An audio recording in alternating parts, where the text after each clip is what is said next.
सुस्वागतम सुस्वागतम सुस्वागतम. माडकर परिवाराकडून सर्व भक्तांचे मनपूर्वक स्वागत. महादेव के परम भक्त दशानन महायोद्धा महापराक्रमी रावण जब श्री राम के तीर से मृत्यु सैया तक पहुंचे तो मन में एक ही सवाल था.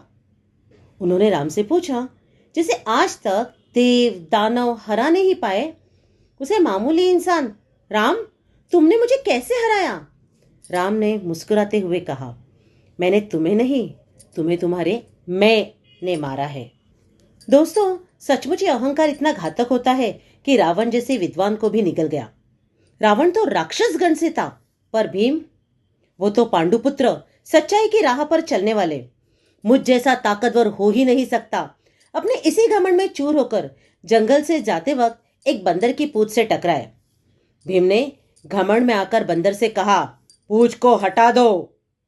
पर बंदर ने मुस्कुराते हुए कहा, मैं इतना बूढ़ा असमर्थ हो गया हूं कि पूंछ को हिला भी नहीं सकता. अगर तुम उठाकर जा सकते हो तो. गर्विष्ठ भीम ने तुच्छित नजरों से बंदर की ओर देखा और एक हाथ से लगे पूंछ को हटा रहे, पर काहे का सारा दम लगाने पर भी एक उंगली भर भी उठा न पाए. कुछ ही पल में सारा गर्व पानी पानी हो गया. अहंकार छू मंतर उस बंदर के पैरों में गिरकर उनसे क्षमा मांगी और अपना असली रूप दिखाने के लिए कहा. वे थे महाबली श्री राम भक्त हनुमान जी. जय श्री राम. यह ईगो सिर्फ पौराणिक कथाओं में ही नहीं तो आज के आधुनिक काल में भी दिखाई देता है.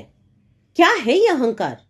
मैं सिर्फ खुद को ही सर्वश्रेष्ठ समझना, दूसरों को झुकाकर खुद खुश होना, यह है अहंकार. आजकल तो टीचर ने डांटा तो स्टूडेंट का ईगो हर्ट हो जाता है. बॉस ने सबके सामने कुछ बोल दिया तो बात ईगो पर आ जाती है और उस वक्त हम कुछ ऐसे दर्द दे देते हैं कि हम नहीं ईगोइस्टिक बन जाते हैं. मैं यह नहीं कहती कि किसी चीज पर गर्व ना करो. कईयों को अपनी कला पर, अपनी सुंदरता पर, तो कईयों को अपने रिश्तों पर गर्व होता है. पर इस गर्व के कारण कभी किसी को नीचे ना गिराओ. अगर आपका ईगो हर्ट भी हो जाए तो उसमें भी कुछ अच्छा, कुछ पॉजिटिव ढूंढो. अगर आपने ऐसा किया तो सच कहती हूं दोस्तों, आपने आसमान छू लिया. अमिताभ बच्चन जी को कौन नहीं जानता, पर उनके जीवन में एक क्षण ऐसा भी आया कि जिसमें वह अपना सब कुछ खो बैठे, कर्ज के तले दब गए. उनकी सहायता के लिए उनके परम मित्र अनिल अंबानी आ गया और उन्हें अपने पिताजी धीरूभाई अंबानी के पास ले गए. उनकी आर्थिक स्थिति को देखकर, अनिल, इसके दिन खराब चल रहे, इसे कुछ पैसे दे दे, ऐसा कहा. और यह सुनते ही स्वाभिमानी अमित जी का ईगो हर्ट. किसी से पैसे लेने या उनके बोझ तले दबने से अच्छा है मैं और मेहनत करूं और जो मिले उसमें खुश रहूं.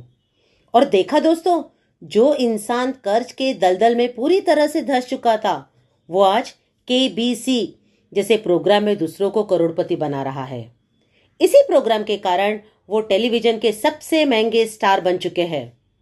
सच में दोस्तों, यह उनका ईगो था या सेल्फ कॉन्फिडेंस जिस कारण वह इस मकान तक पहुंचे. क्रिकेट सम्राट या हम जैसे क्रिकेट प्रेमियों के भगवान सचिन तेंदुलकर. दोस्तों, 2007 की बात है. इंडिया वर्सेस ऑस्ट्रेलिया का मैच हैदराबाद में था. ऑस्ट्रेलिया के नए उभरते बॉलर ब्रैड हॉग ने सचिन को आउट किया. ब्रैड हॉग क्रिकेट में नए थे. सचिन का विकेट मिलने पर वो बेहद खुश हुए. मैच खत्म होने पर उन्होंने सचिन से उसी गेंद पर उनका ऑटोग्राफ मांगा जिस गेंद से वे आउट हुए थे. फिर क्या था, सचिन का ईगो हर्ट हुआ. पर मैंने कहा ना, आप उसे कैसे रिएक्ट करते हैं वो इंपॉर्टेंट है. उन्होंने उस बॉल पर साइन किया और साइन के साथ उस पर लिखा नेवर अगेन मेट. और सचमुच सचिन इसके बाद कभी भी उनकी बॉल से आउट नहीं हुए, बल्कि हर बार उनकी जमकर पिटाई की. सो दोस्तों, ईगो तो सबके पास होता है, सबका ईगो भी हर्ट होता है, पर उस पर रिएक्ट कैसे करना है? रावण या भीम जैसे, या अमिताभ या सचिन जैसे? आज भगवान से इतनी ही प्रार्थना है, जो ईगो आपके रिश्तों या आपको नष्ट कर दे वह भगवान के चरणों में समर्पित हो जाए और बचे तो सिर्फ सेल्फ कॉन्फिडेंस। आप सब बहुत प्रगति करें, यही मनोकामना। गणपति बाप्पा मोरया।